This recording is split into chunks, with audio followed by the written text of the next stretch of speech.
Hey everyone, Siva here once again. Today I want to talk to you about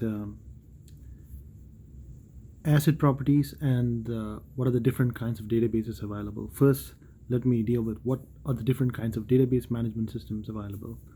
So, the first is the traditional database management systems, the conventional database management systems. As you know, you would have guessed it, is the RDBMS, Relational Database Management System. The ones we use for the Oracle, SQL Server, DB2, and all of those popular databases. Even MySQL, open source relational database management system, although it's got quite a lot of defects in it, and a lot of other vulnerabilities as one would expect in open source. So, what are the properties of these relational database management systems? So you have these asset properties. They are very much adhered to, like they are like the rules, and not the rules. I mean, they are the minimum. It's kind of a requirements for a database to be called as a relational database system. They should have these properties. Asset. Uh, I'll come to asset properties a little later, because they are currently dealing with what the different kinds of different kinds of database management systems. So we covered the relational database management system first. Now we're going to see the other kinds of RDBMS. Other kinds of DBMS, so to speak, database management systems. So the second one is the other most popular next to relational database management. That's the NoSQL database. It doesn't mean NoSQL means it's not like no SQL. SQL language is still used, but it means it's not only SQL. That's how you have to see. So other than SQL language, there's something more to it. So here it's NoSQL deals with unstructured data. So not just the structured data. So relational database management system has got structured data, like you have the table has got rows and columns. The columns are all defined, predefined with the data types, like the data types, the popular data types, as you know, like integer, varchar, what else, man? The boolean, so many binary characters, so on and so forth. Like there are so many data types. So that's about the database management system. The difference between relational database and NoSQL. Here in NoSQL, there's no structure. You can just simply it works like this. You can just dump the things into the file system, or the database predefined file system structures, and the data will be just stored like in unclustered way. And it's I will give you an analogy. I hope the analogy will be good for you to understand. So let's go to your personal room, and in the room you have a certain kinds of shelves, and there is a certain amount of space in each of those shelves. So if you're organizing and keeping all your clothes in a certain way, in an organized manner, that you can draw that analogy to a relational database system. But if you're just simply dumping the clothes here and there, and in certain shelves you have a certain number of clothes, and also the clothes are like kind of mixed.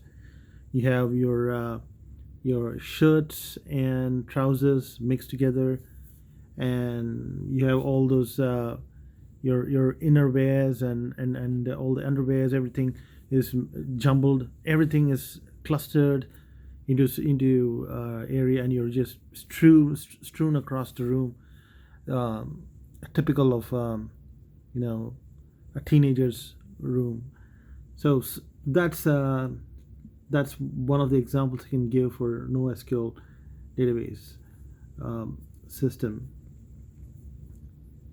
Okay, so that being said, I don't have personally much of an experience with the NoSQL, but I heard a little bit. There are some databases like MongoDB is one of them.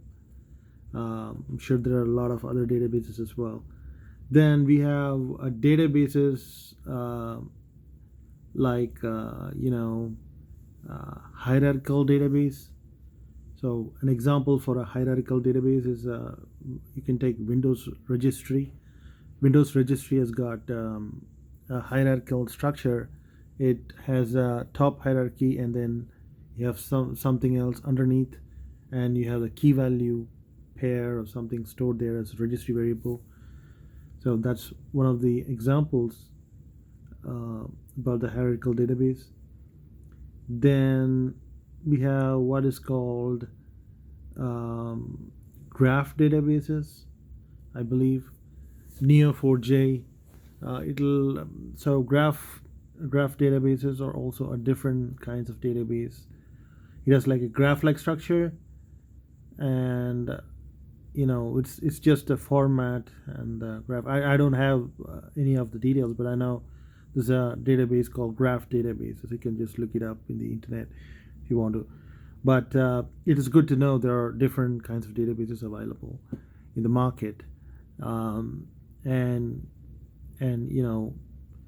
it's a vast ocean, and you pick the ones which interests you, and of course. In this age, depending upon the role, if you want to become a DBA, you can just master one or two databases around. If it's if you master one RDBMS, then other RDBMS more or less would be similar, and SQL language wouldn't change that much. But if you want to become somebody like a data engineer, or somebody like a data analyst, or even data science guy, or girl for that matter, whatever. So you need a varied set of experiences on different kinds of databases in that regard, because you're going to be talking to various kinds of databases, not just the RDBMS, and you're going to be pulling data and extracting, transforming, and loading across you can say all those data marts, and collating them into a data warehouse, and you have to produce reports as well. So all those data warehousing related cycles, you need an expertise of all the databases. And there's also another database which is popular, like Cassandra. Cassandra is like one of those databases designed for fast inserts. I'm not sure, like if it's fast inserts or the fast reads. So it is one of them. Like it's designed for a fast retrieval, I believe, and also that it's like a replicated database. It's like it's a very different database from other kinds of databases, because with Cassandra you have one database node that's local to one place, and then you have a cluster of other nodes, and the data is replicated to all of these nodes, to a lot of places. And the reason that they're doing this is like, let's say someone in one place wants to access the data, and he could refer to the nearest node, the replicated node nearby. By node I mean the database server I'm talking about. It's the same data across all of those nodes, which are located at different locations. So let's say one is in New York, another one is in London, another one is in Chicago, another one is in Seattle. another one in San Francisco, another one is in Bombay, Chennai, and so many different places. Indonesia, let's say throughout the world is there. So, what database? What am I talking about? Am I running a Netflix show? Anyway, you would have guessed it. That's the database which Netflix is using. So it's not just the only database it's using. I believe that's one of the databases. I read it somewhere that Netflix uses that. How do they stream so fast? So the reason why they could stream so fast and download the contents, the video content so fast is because it has got a local availability. That data is available in the nearest node, wherever you're located in the city. From the city, whichever is the nearest server, the data is there. And also, typically, you want to do some sort of a maintenance for a node. So databases need to be maintained once in a while. So you can just pick the node, and you can have other nodes are still functioning. Your database is still available elsewhere, and you just have to reroute your users access to a different node. That's all you got to do, and the user would be able to access the content while the DBA does the maintenance and services.